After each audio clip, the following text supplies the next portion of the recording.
You're listening to the SCV Connected podcast with my mom, Kelly O'Keefe. We're talking today about sobriety, but without judgment. Our conversation involves a tremendous amount of bravery and vulnerability on their part, and they're making a huge impact. I wanted to share they're our neighbors. They live local here in Santa Clarita, and I had known them by like a degree of separation, but I never knew them in this capacity. I'm so excited to be here today with Amanda Pfau and Sara Kalb. Hi. ladies. Hello. Thank you for having us. Yeah, no Thank problem. you. I'm so glad you're here. So we're going to start off with what we call pod deck. It's like an icebreaker question. Okay. So I'll have you grab just the top question. Okay. Dun, da, da, da. 3 things I'm excited about right now. Ooh. Should I start? I can start. I don't mind. No, You go then. Me go? Okay. Yeah. So I'm excited about, especially since the pandemic hit, I, like many, have gotten into gardening and plants and all of that. And so recently I've been really wanting to do a wall garden of succulents. I've seen it on Pinterest and I'm like, I think I can maybe keep that alive because it's succulents. So I gifted that to myself for Mother's Day. Nice. And so that was great. It's beautiful. Oh, I want to come see it. Thank you. Yes, please do. I'm very proud of it. We'll have to like post a picture about that. Okay. Okay. Happy to do that. And then I'm also excited about, sounds silly, but I got my son, he's about to turn 2, an Amazon Fire, like the little Fire tablet, because we're about to go on a plane ride with a 2-year-old and a 7-year-old and 9-year-old, all first-time flyers. Oh my gosh, you're so brave. Like, wow. Go you. Braver, crazy. Thank you. Yeah. The fire will help. Yeah. So I'm hoping that like kind of helps it go as smooth as possible. But, you know, good thing other people have like noise canceling headphones now. So if he's upset, they might not even hear. And the last thing, I'm excited for summer break. We only have 1 more week for the kiddos. So dang, that came fast. It sure did, man. So yeah, that's, you know, just some fun stuff. That's good stuff. Yeah. I think today I'm excited just to be here with you guys and go like get deeper.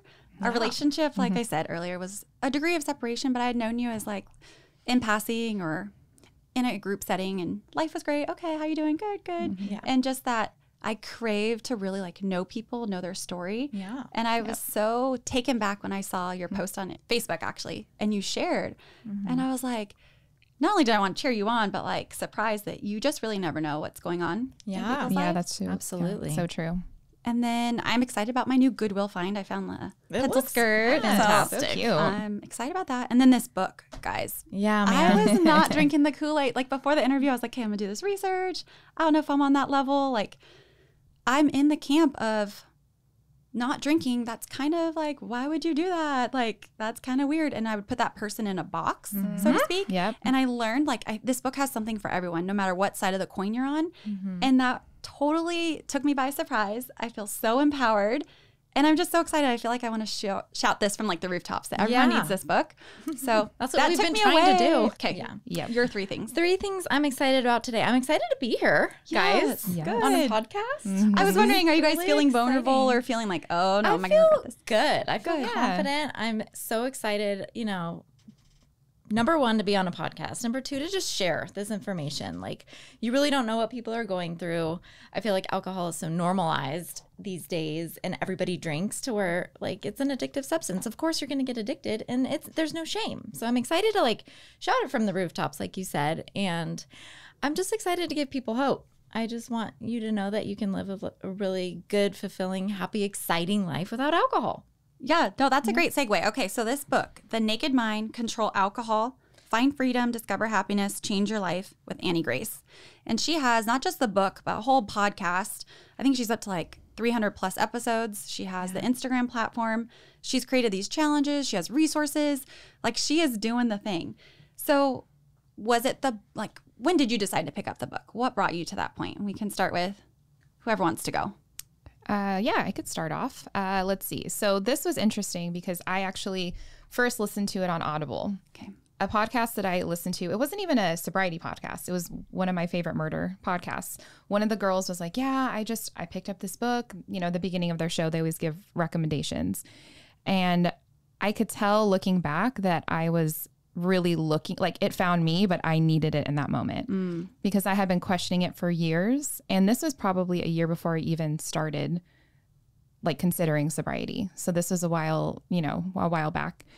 And I remember listening to it and the sound of her voice. It was just so like soothing. And my mind was blown, just like you guys are talking about. And it also gave validity to my feelings where it's like, oh, I'm not technically, you know, I don't want to put myself in a box of being an alcoholic. It's not that bad. And then the more you listen to it or read it or both, you're like, oh my gosh, like the wool's been like over my eyes for so long because it's been designed that way by these companies, you know, big alcohol. And they created this addictive substance and then expect you to not get addicted to it. And then you feel the shame. And I think what keeps people from getting help or looking into even, you know, a small period of time, like she does the 30-day challenge, I think the reason people don't even like go down that road is because they feel the shame of what are people going to say? What is my family, my friends, society?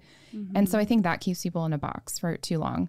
I was going to say, when I thought about sobriety, I thought about the shame part, or I thought AA, or the problem has to be really significant. Right. I didn't think about it in the way that she speaks about it. Yeah. And so that was just mind-blowing of, you don't necessarily need to go to AA. She's not telling you to go to AA in this book, but she's giving you the facts and presenting information. Evidence. You said that really well. Yeah. Thank you. Yeah. And I like what you just said too, is like, why wait till, like, we're all about health prevention, right? Don't wait until, you know, you're this sick to go seek help. You kind of see the signs early on and then you get help. So why wait till you're at rock bottom and like destroying your life to potentially help yourself, or even experiment? Like, it's the experiment. Try it out. If you hate not drinking, incorporate it back into your life and see how it goes. But it's just, don't wait until things are really bad to try to like help yourself. Right. Yeah. That surprised me too about the book, that it's not all just like quit. No. It's totally not that. And I was like, wow, like even her podcast, she'll talk about like everybody is different and every situation's different. And it's really just exploring yourself and what you need. So Sarah, tell me about your journey. Like, what brought you to picking up the book, and take us from there. Yeah, you know, I don't even remember how the book came into my life, but I'm so thankful every day that it did, because it really did help my mindset shift. Like, everything in this book, just everything made sense. Everything was relatable. Everything is true about like what alcohol does to you, how it makes you, you know, wake up in the middle of the night in a panic and anxiety. And I was just suffering from like debilitating anxiety. And I was like, something's got to give. And of course, you make every excuse up in the book for like, I'm not going to give up my alcohol for some reason. We do that, you know. And I just finally, after time and time again of waking up just with awful anxiety, and it was starting to make me depressed, and it just had to go. Did you even think that alcohol was the cause of it? I knew deep down, probably, but I found this book through a podcast that I listened to, and it just got my journey started. I like couldn't put it down, and I really saturated myself in just more information. I wanted more stories. And then when you go onto her podcast, you know, she's got so many people on there that have the same story. So is it a big farce then that like alcohol calms the anxiety? Because sometimes I feel like I'm going to consume just one glass of wine or one beverage because the anxiety of life, of the world, of and it will motherhood calm you for 20 minutes, but then your body yearns for more, so you feed more, and then it's like pouring gasoline on your anxiety is when you drink. It's just it's just accelerating the negative effects. And I think too, what you were mentioning, where her book isn't like you have to be sober, it's not rigid, but it's like sparking that sober curiosity movement. Or just get curious about your habits, get curious about, my anxiety is getting worse the more I drink. Is there like a correlation? And just start questioning it. That's like, I would say, the best first step. Just like take an inventory. Dang, guys, I think everything that you've been on has led you to this point, and you're so like on trend. This is like huge. Gwyneth Paltrow, do you guys know her whole line of Goop and stuff?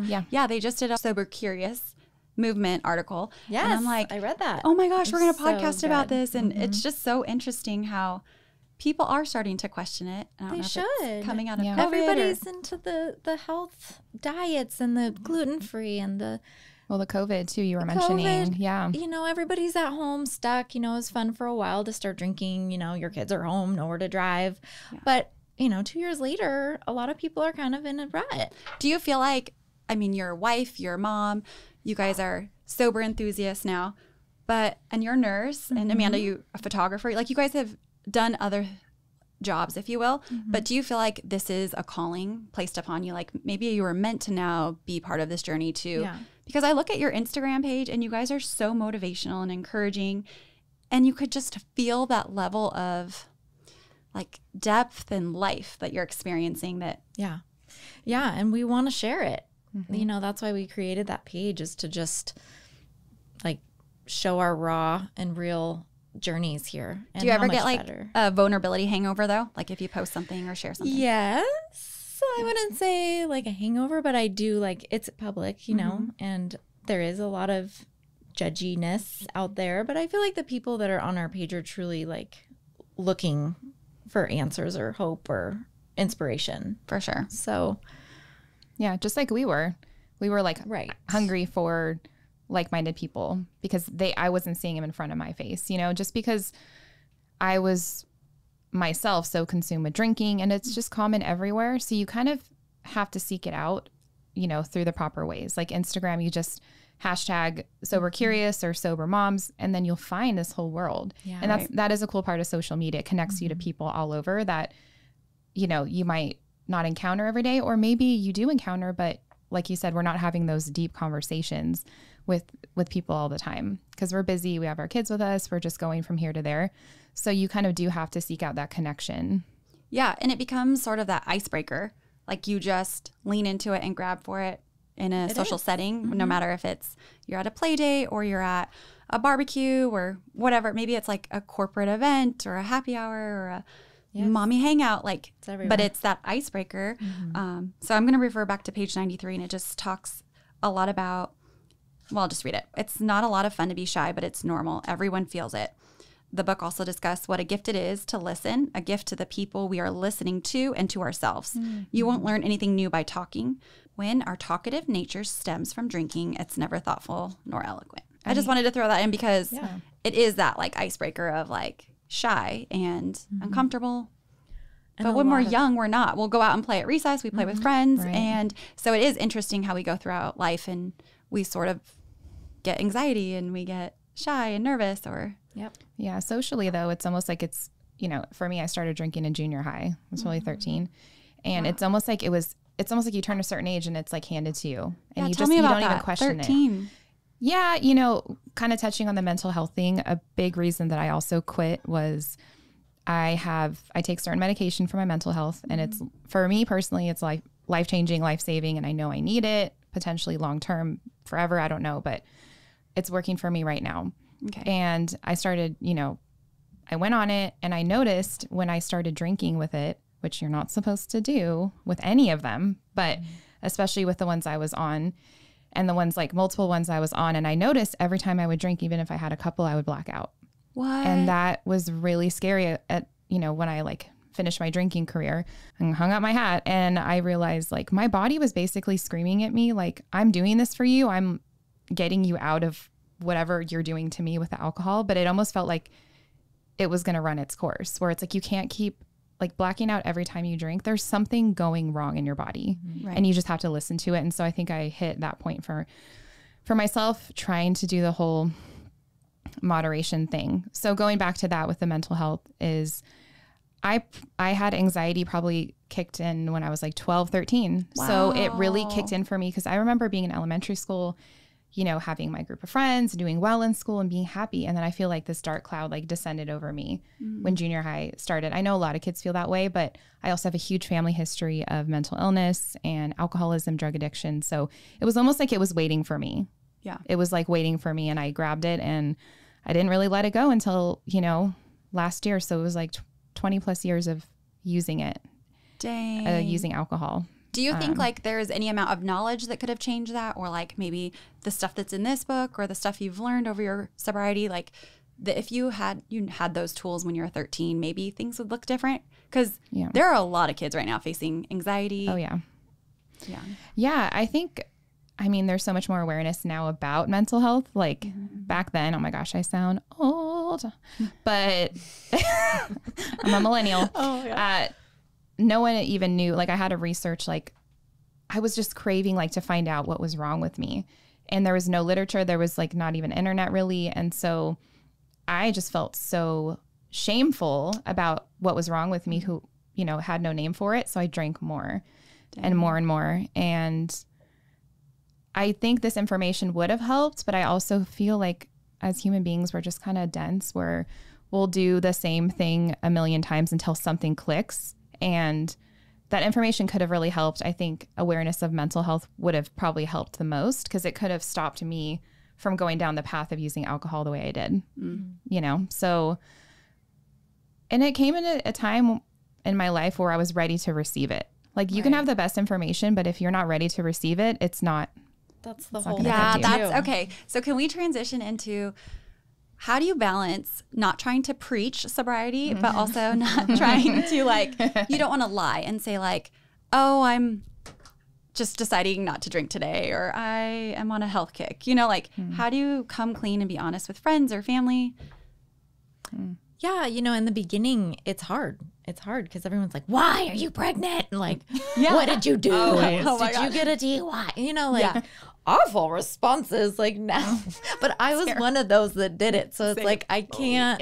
I'm like, what's wrong with you? Like, I know. Let's sit on the couch. Let's like diagnose this. What happened? I've found a lot of confidence and kind of maybe empowerment by not and saying that I'm not, because it's not helping me live my truest, most beautiful life. Like it's dampening who I am instead of brightening who I am. And I don't know. I find that a lot of people are actually intrigued by like, why not? Yeah. And then, but again, that's so surface level, and they're probably drunk too. But like when I'm sitting here right now with you, I'm like, no, like what's really intriguing is the level of depth you have to now, and you living your most authentic life. And I really do think that at the core, we all want that, and we want that for each other, and we want to learn. But we grabbed the drink too early at the party that we don't even get there. Give ourselves a chance to. I know. And it's so hard too, because like she said, like you really have to be ready to do it. So like if I think about myself, all of my years of drinking, I've drank from a very young age as well, but I don't know if I would have ever grabbed onto it. But I was at the point where I was like, okay, enough is enough. Like I'm not being the best mom to my kids. I'm not really very happy. I imagine my life kind of going in a different way. And then you think about the future. Like if you think about how much you're drinking right now, how much you were drinking 5 years ago, it's increased, you know, and then what's 5 years from now? What am I going to be like when I'm a grandma? You know, you think about your future and it's just like, is it ever going to end? Am I ever going to get sick of feeling like crap every day? Like even if you have a couple glasses of wine, you're not your best the next morning. Like, let's just be honest. Right. It affects you. It affects everybody. And I just, you know, I'm just happy that it came out when I did, because my kids will never remember me drinking. And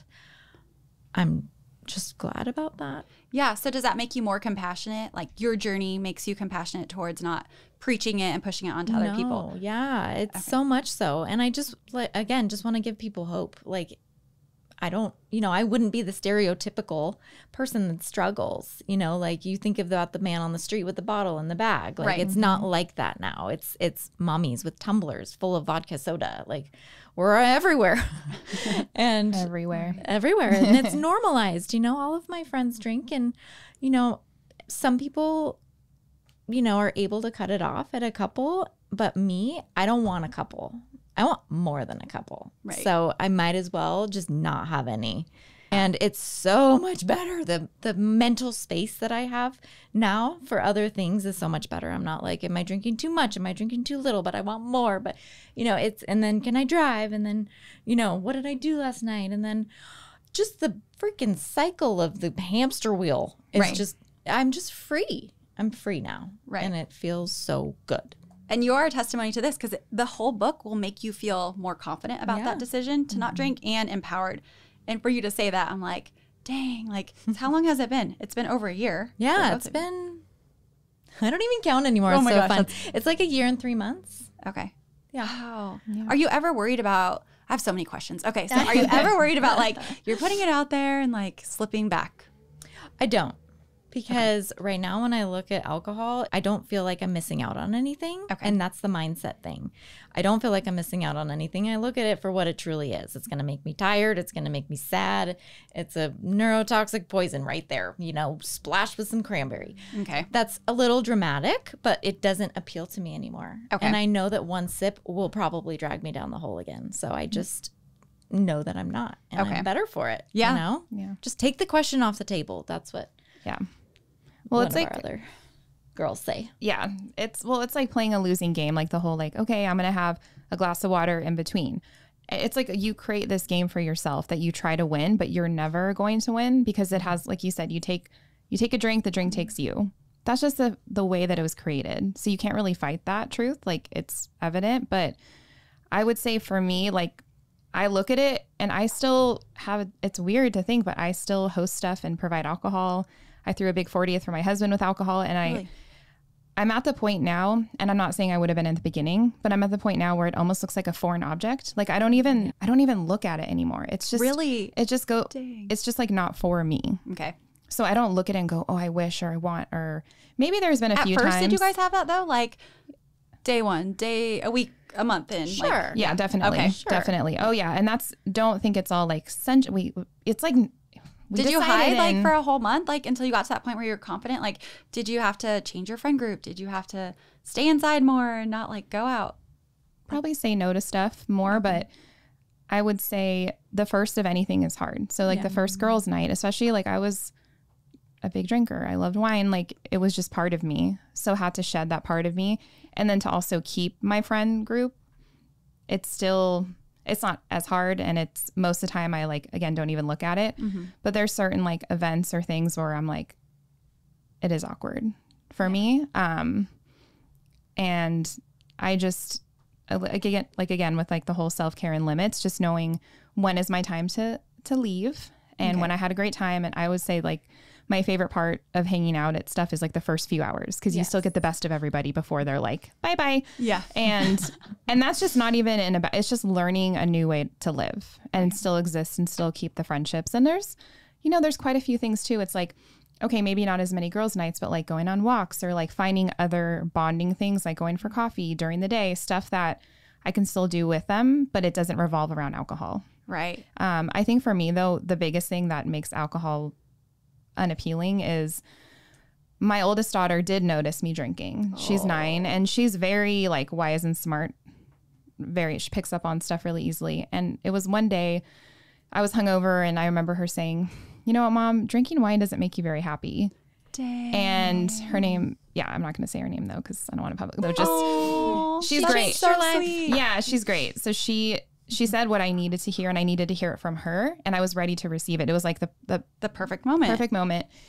And I think hearing that from her, it's like one of those, like, I can't not know that she feels that way. Right. Because you know how like someone could feel that way for a long time or feel a certain way, but once they express it, you're like, oh my gosh. Right. It was affecting her, and it would have just gotten worse as she became a teen. I'm 12. hearing that because I wonder, like in reading this book, like, do my kids know? And they've never said it blatantly out loud, something like your daughter, but they have to know. And this book even talked about how like at school they're getting the message like drugs and alcohol are bad, but then they see the wine bottle all the time, or they are so observant, even way younger Yes, than we think. definitely. And they're seeing like our social gatherings and, oh, like mommy and daddy always have wine or beer. And I mean, that has to affect their choices of thinking that it's this elixir of life, as she said in the book. Yeah. And then they need it at a party. Or Right. Yep. Yeah. Alana was 5 and she didn't know what was going on, obviously, but we went to a friend's house and she told somebody, she goes, my mommy doesn't drink wine anymore. And I had never told her that. No way. That's so cute. That's I'm so like, funny. she noticed, she told somebody about it. Like, isn't that weird? Yeah, 5. They're so observant. I'm They telling you.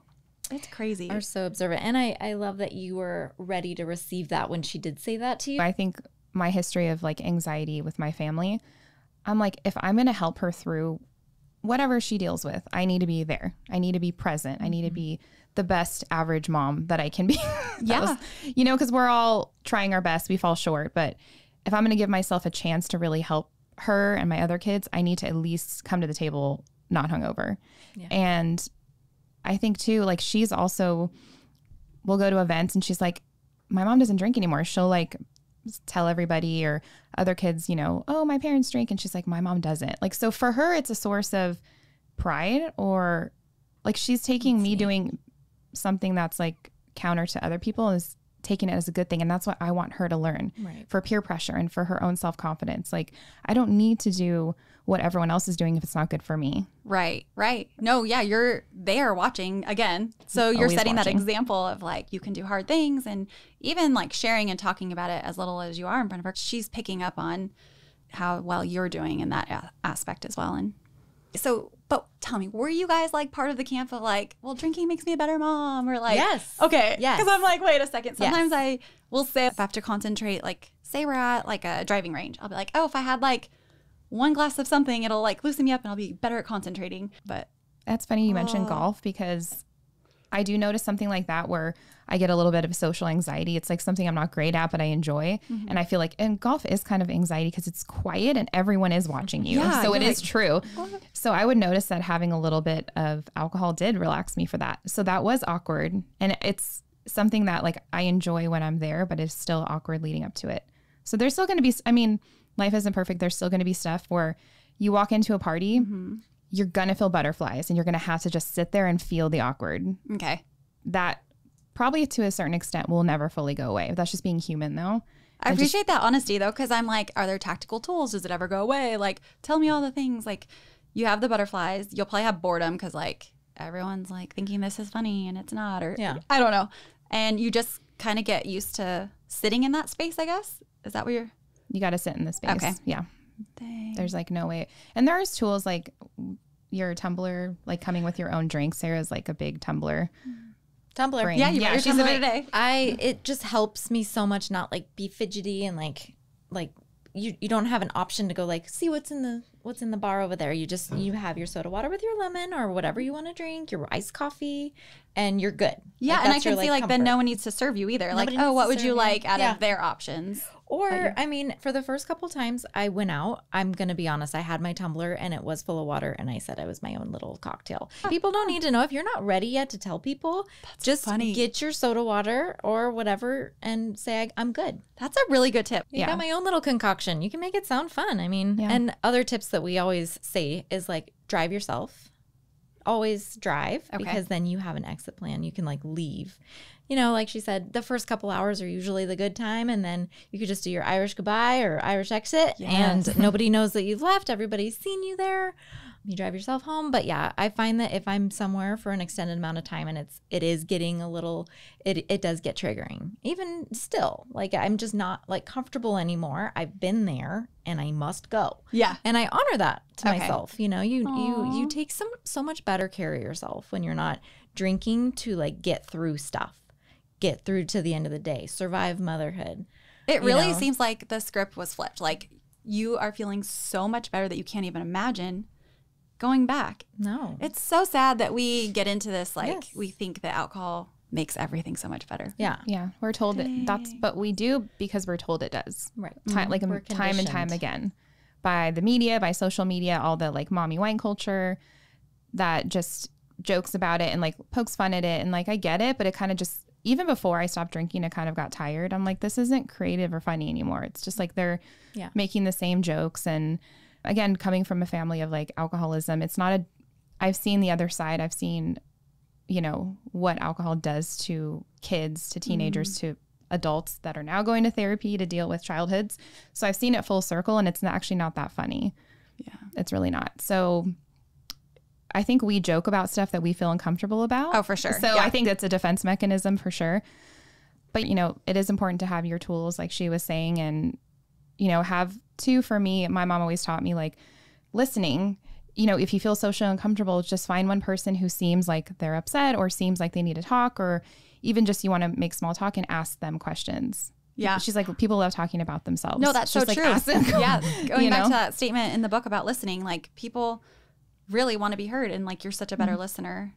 And yeah, no one wants to really hear what you have to say or your advice. They're like, it's so much better to ask the open-ended questions Yeah, and hear exactly. about other people. That's the thing too. When people are realizing that you're not drinking, they'll either get weird or they'll like push it on you like one more. Yeah, tell me But, about like, that. I want to talk about it. Like, Okay. I know that the stigma of alcoholism is like shameful. You go to AA forever and you're like white knuckling it through life. Like, it's not like that. Which is For so weird everybody. because if you had a heroin addiction, the heroin is to blame. If you had any type of drug addiction, the drug is the addictive substance. But like alcohol, we don't look at it. It's like the person can't handle it. It's awful. Yeah. Yeah, and that's the stigma that we're trying to break here is like just a regular old sweet mama could be drinking too much wine and, you know, society shames her and it's sad. Did you ever feel like I'm definitely don't have a problem. I could just stop whenever I want,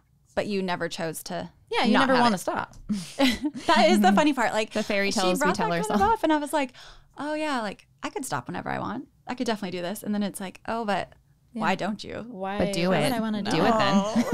But Annie Grace does have a 30-day alcohol experiment, and it's free. Okay. And it's really like if you want to try anything, that is what we would recommend trying. Okay. It's like it's a 30-day thing. You get a 20-minute little audio message or a video that you can watch every day for 30 days, and they just challenge you and like, why do you drink? Make a list of the pros and the cons, like, and it's good. It's good to come back to yourself and to evaluate why you're doing this. Okay. You know, because our bodies weren't really meant to like drink alcohol. It's meant to drink water. Right. I don't know. Yeah. Like, it's good to question things that you're doing. Yeah. And it is a lot of people, it's just a habit. You get home from work, you crack a beer. Like, Right. so it's good to question those habits, especially in the end of things. It's not good for you. Like, I don't want to be, I had so much anxiety over premature death. Like, am I going to make it to, you know, my kid's graduation? Am I going to see her get married? Like, all these things, because I think in the back of my head, I knew I was poisoning myself, you know, like drinking is, and you can tell by all the anxiety, the depression, the inability to like get through the day without that's hurting you, you know? And where was I going with this? I think we forget to like, at least I do, that it's a poison. Like it's so sexy. Like sometimes some of these cocktails It's that are created and glamorized. it's glamorous and Yeah. it's like what smoking used to be like, Right. so glamorous. How people A look at cocktail. cigarettes, exactly. And Yeah. hopefully people will look at alcohol the same. It's a lot to come to terms with questioning it because we've all, you know, Right. but life without You got me though with like health and wellness. That's my buy-in for sure. Like I'm not really ready to face any of the other issues maybe, Right. but like health and wellness, it's like, yeah, no, this is poison. And like, I don't know, for working out is like such a big thing. So it's like, this is counterintuitive It is. to like all the workout and all the stuff you're doing. Yes, and then So go drink a why- bottle of wine a night. Right. You're just ruining everything you did all day for yourself. Right. Yes. Yeah, and the sleep thing too. That's a huge Sleep. Like they say, if you're trying to like get healthy, like before even diet and exercise, sleep is number one. So it's just, again, in the book, it's like affecting your sleep cycles. And, you know, toward the end, like there's a term called hangxiety. I don't know if it's in the book, but it's like hangover anxiety, where you wake up with your heart racing, where you don't know where you are. Your mouth is so dry, like you didn't drink water in like 30 hours because you're just drinking alcohol, you're dehydrated. And that fear of like, what did I say? What did I do? Because your mind, there's certain parts of your brain, like she was saying, that like shut down, that shut off when you've consumed enough alcohol. So that stuff alone, you're like, what is happening in my brain? Right. Like the damage you're doing and stuff. And I think as far as like, I've had very different experiences with people wanting to talk about it. Like the first like month or two, people that would normally like hand me alcohol, I was like, no, I'm not drinking. It was almost like, you know, movies where I was like, like the record stops. And there's different options. Like if it's a close friend, I can go more I'm into so it. sensitive to that though, because like even when it's for health and wellness reasons, like there should be no shame with that. There should but be. there is that like, oh, I have to tell everyone I'm not going to drink. Like, I don't know. And that's totally on me. It's probably not like, it's not my responsibility to really care how other people like But the feel people in that that- sense. Like I can care if I'm honest to them and have good integrity and I'm kind, but how they feel about my decision to be sober. But at the end of the day, they want you to do what's best for you. And if they don't want you to do what's best for you, then kick them to the curb. You know, like I would want what's best for you. And if not drinking alcohol is that, like, Right. you go, girl. Like Right. I just get so psyched when people are like, no, it's not serving me anymore. It's not making me be my best self. Yeah. You're Well, yeah. And you don't have to, there's so many things in life where you don't have to agree with someone's decision to support them. And if you have a friend being not supportive, then that's like what Sara was saying earlier when I was talking to her. It's like a mirror. You're holding up a mirror to them. So it's making them uncomfortable, and that's on them. And that's totally, I think it was a podcast episode, but it talked about how like good that is, because sometimes you're enabling people by being on the same level and not really honoring your decision and what you truly authentically want. Yeah. They will never grow. But if you maybe make them a little uncomfortable, like it's not a bad thing. It's not. It might encourage what you ultimately want, is to bring them along side by side with you. Yeah. And keep it simple initially. Just be like, I'm not drinking today. Yeah. I don't feel like it. There's all these different like tips. Like I'm on medication. Like that's with certain people, I've had to use that one. Okay. Obviously closer friends, I've gone into it more, but I've also am respectful of my friends who still drink, where it's like, I'm here, you know what I'm doing and where I'm at. I'll talk about it, but I'm not like, did you hear the stats and the fact, like preaching like that doesn't appeal. No. I don't want to hear stuff in that way. Right. When people start like shouting stuff to me, I'm like, I stop listening. So just have it a conversation. And if you sense someone is interested, ask them questions, like, whatever you feel led to do, but just like do it person to person. Like don't feel like you had to make this big grand announcement unless you want to eventually, like Sara posted about it. Yeah. So speaking of which, grand announcements, you posted on Facebook. What was that like? What was the response? It was liberating. Was it? So just, I felt that good at 4 months in. Okay. So I did the 30-day alcohol experiment. Okay. I completed the 30 days and I felt already like so much better in every way. Sleep started after like 5 days. The fog went away. I was better at my job. I was better waking up in the morning with my kids. Like all these little things, just like there was no cons. Wow. Besides the awkwardness, Okay. When you feel with other people. But it just kept getting so good. And then I happened to have 2 other friends that were like, what's going on? You look good. Like, why do you look so good? And I was like, I stopped drinking alcohol. It's been 30 days. And I told my friends that, and 3 of them actually bought the book, the Naked Mind book. Okay. And 2 of them did the alcohol experiment. And so I redid it with them. So I was at 60 days. They were at 30 days. And they were like, I feel too good. Like, why would I go back to something that may drag me down again when I feel this good? And they are right there with me still, a month behind me. So they're both 14 months sober. And they're both kicking serious ass in life. Dang. Yeah. They're both thriving, so much happier, and they don't want to drink, which is the beautiful part of it. And forever sounds daunting. Yes, it so does, that's why everybody said, don't say forever. Even forever is daunting for me. Okay. Every day, I'm not going to drink today. Take the question off the table. I find that when you take it off the table, you're not playing the games in your head that we're talking about, the mental mind space games because it makes you question. Don't question the decision. You're going to go to the party and you're not going to drink. And then when you leave that party, you're going to be freaking dancing to your car because you're going to be so proud of yourself. Nice. I love it. Yeah. You just end up like you realize all the good that comes from this life, and you are still fun. Like I put on Dance Monkey in the car and blasted on the way on the way to school. And it's like I used to think, I'm more fun when I have some wine. Right. But I'm fun. Yeah. Right. And you're authentically fun. Right. Right. So.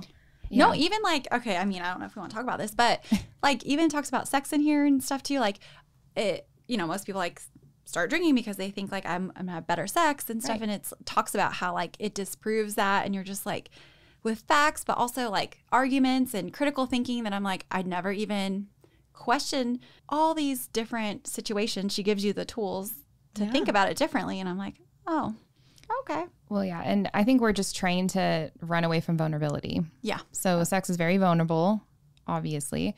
And even with like married or just partners that have been together for a long time, there's still like vulnerabilities there that alcohol kind of takes away. I really believe that people can live such a better life without it. Yeah. And we're passionate about it because we know it's like you have to kind of know what it feels like to appreciate how it is now. So I just would love for like anyone who's questioning it to be able to give them a chance to feel so much better. Yeah. And to get out of the shame. I think even like the physical feeling, but the mental feeling was what really got me. of feeling ashamed of myself. And that whole, like, I think you mentioned cognitive dissonance, where I knew what I was doing was wrong. And it wasn't agreeing with the information I had now and who I knew I wanted to be. I almost like would drink. And I think as time went on, I was splitting off from my true self because I knew the person that I was when I was drinking and how it was making me when I woke up the next morning and just really blah and, you know, irritated with my kids and just whatever, like not growing in any positive ways. It just had to go. That's so true. That was mind blowing for me because I thought alcohol would release like the inhibition, like it would allow you to be more authentic. And so just how she disproved that, you're like, oh, wow. Like, Yeah. it's very interesting. But yeah, it doesn't line up. Like maybe for, again, like that 20 minutes and then you have another drink, you feel this high. But then, yeah, you start to have that battle within of even the next day of like, why did I do that? It doesn't feel good. It's not in line. Like for me, it's not in line with my health goals. Like, yeah, I was going to be productive today. I have this long to-do list. Like it just, so like, why are you doing it? So interesting. It is. Okay, I'm going to go ahead and plug nonprofits because June is not only the month of Pride, which go SCV. We have like 4 Pride groups. June is also Elder Abuse Awareness Month. Santa Clarita Senior Center, they're having their celebrity waiter event, and it's like their main event, their main fundraising event, and that's in July. But you can go ahead for more information. We'll link it again in the show notes, but you can email admin@scv-seniorcenter.org. So very exciting month in June. What else? Is there anything that we're leaving out that maybe you want to say or? Well, the one thing that I wanted to mention, I do photography, so I'm a very visual person. Okay. Sometimes too many words on pages just goes over my head or I like forget little things. But when I try to visualize alcohol and like what it was in my life for forever was like, imagine someone in your life that was like your frenemy or like a most toxic relationship and friend, where at first it seems great. It seems like it's bringing you so much. And then as time goes on, you can't ignore the red flags anymore and you can't ignore what this person or this thing is taking from you. And I feel like over time, alcohol just kept revealing itself to be like a frenemy and a toxic presence in my life. And so if you really visualize it that way, yeah, like the drink in front of you could look really pretty and have an umbrella and like feel like it's your best friend. It's helping you be confident and happy and a great mom. It's actually a total biatch that like, I love it. Oh my gosh. And that's true. And that's true for everyone. And even people that can moderate, which there are people that can, or they can take it or leave it. You said even for health reasons, like it's proven now that no amount of alcohol is safe or good. Yeah, and all doctors agree on it. Like Now, yeah. everyone agrees that it is not good for you at all. Like your body, when you're throwing up, is literally trying to get rid of the poison. Yeah. And you're like, oh, dude, Frenemy. that sucks. Just picture Regina. It's Regina George in Mean Girls. That's who it is. I wanted to say too, if you choose to do the 30-day experiment or if you want to try to string together a couple days, like you have to give yourself a lot of grace. Like one of the sober writers, there's a lot of quit lit out there is what we call it, where This Naked Mind is part of it, Quit Like a Woman is part of it. There's a lot of different like quit alcohol books out there. Okay. And they're all so good. Really? So good. We Are the Luckiest is probably my favorite. We Are the Luckiest. She One was of the my one favorites. that says in the beginning, treat yourself like you're pregnant. Take care of yourself. Rest as much as you need to rest. Give the kids mac and cheese. Like make life as simple as possible so that you're okay. You're not feeling triggered by dinner time. Like go on a walk at that time. Like switch it up. Take the kids to the park and get some takeout. Oh, I like that. Those are like some good tips. Yes. And eat all the ice cream you want. Like they say, they replace one addiction with the other. But and sugar, you're going to want a lot of sugar. And so in the beginning of it, just let your body have it. Like be good to yourself. If you don't feel that you're ready to go to the neighbor's house for a party, or you don't feel like you're ready to go, don't go. It's okay. You need to protect you at whatever cost. Like you need to protect your sobriety. It becomes this like special present that you give yourself. Yeah. And it's the greatest thing I've ever done for myself. And because it is so hard, I guess, for people to do, and it's so, I don't know what the words I'm looking for is, but it's just the best gift I've given myself.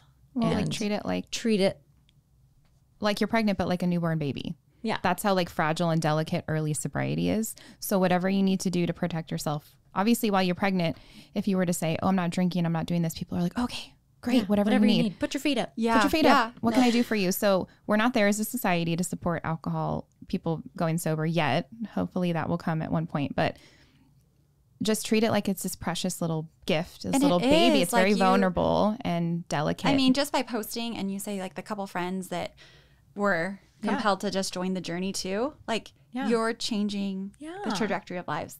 Like not only in your home, but like, and even hearing like the comments, I know there was tons of like positive comments. It's just, and I got a lot of private messages too. Like, I've been trying, you know, or I'm sober 9 months too.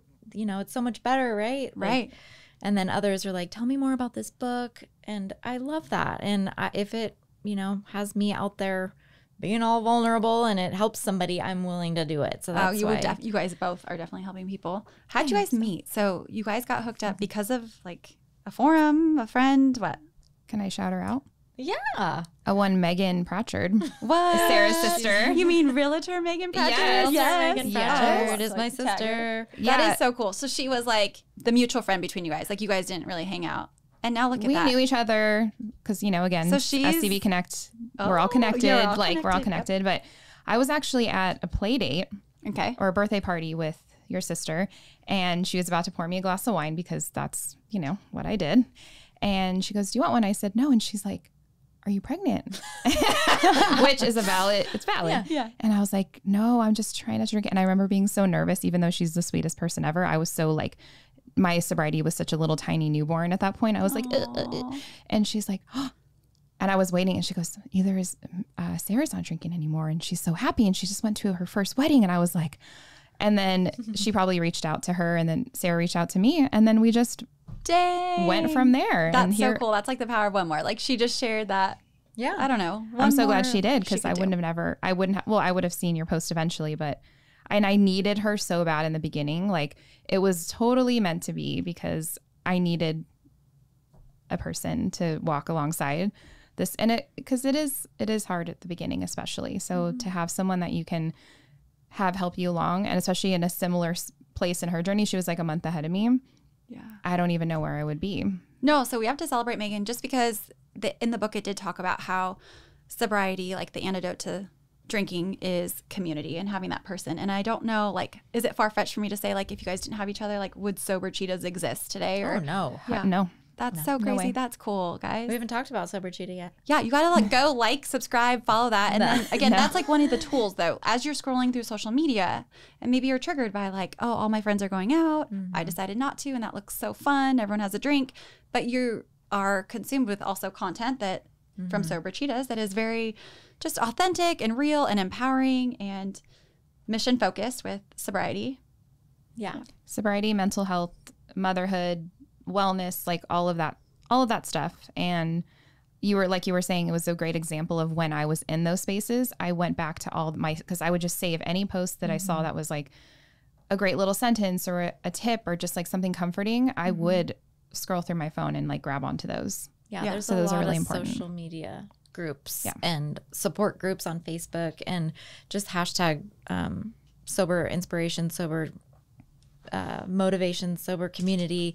There's so many people out there that are just sharing. We'll put the links in the show notes of like some of the books you recommended and just some of like Annie's tools to like her podcast and stuff because I think that's great. Yeah. And then of course Sober Cheetahs. Sober Cheetahs. And we got to give a shout out to our Cheetah Queen. Yeah, Glennon Doyle, who we love, who has her We Can Do Hard Things podcast that we love as well. So good. And in her book Untamed, she talks about that how does she describe it? Basically, she's talking about a cheetah in captivity and it doesn't realize it's a cheetah. And that's because it's just been in captivity its whole life. And it doesn't realize like how powerful and beautiful it is because it's just been told, here, you're in this little cage. And so it's like kind of paralleling that to women.